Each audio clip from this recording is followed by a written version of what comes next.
بسم اللہ الرحمن الرحیم۔ صحیح بخاری حدیث نمبر 78۔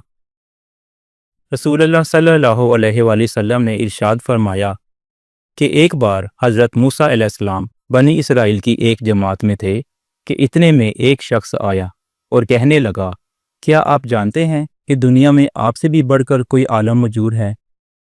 حضرت موسیٰ علیہ السلام نے فرمایا کہ نہیں۔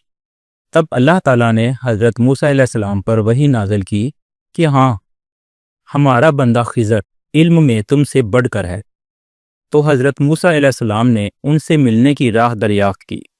اس وقت اللہ تعالیٰ نے ان سے ملاقات کے لیے مچھلی کو نشانی قرار دیا اور ان سے کہہ دیا کہ جب تم مچھلی کو نہ پاؤ تو لوٹ جانا، تب تم خضر علیہ السلام سے ملاقات کر لو گے۔ حضرت موسیٰ علیہ السلام دریا میں مچھلی کے نشان کا انتظار کرتے رہے۔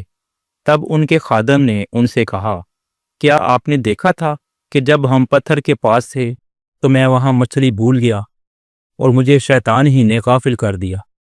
حضرت موسیٰ علیہ السلام نے کہا کہ ہم اسی مقام کے تو متلاشی تھے۔ تب وہ اپنے قدموں کے نشانوں پر باتیں کرتے ہوئے واپس لوٹے۔ وہاں خضر علیہ السلام کو انہوں نے پایا۔ پھر ان کا قصہ وہی ہے جو اللہ تعالیٰ نے اپنی کتاب میں بیان فرمایا ہے۔ صحیح بخاری حدیث نمبر 79۔ آپ صلی اللہ علیہ وآلہ وسلم نے ارشاد فرمایا کہ اللہ تعالیٰ نے مجھے جس علم و ہدایت کے ساتھ بھیجا ہے اس کی مثال زبردست بارش کی سی ہے جو زمین پر خوب برسے۔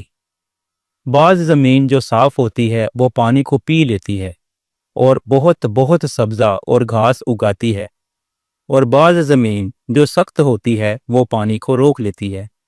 اسے اللہ تعالیٰ لوگوں کو فائدہ پہنچاتا ہے، وہ اس سے سیراب ہوتے ہیں اور سیراب کرتے ہیں۔ اور کچھ زمین کے بعض خطوں پر پانی پڑتا ہے جو بالکل چٹیل میدان ہوتے ہیں، نہ پانی روکتے ہیں اور نہ ہی سبزہ اگاتے ہیں۔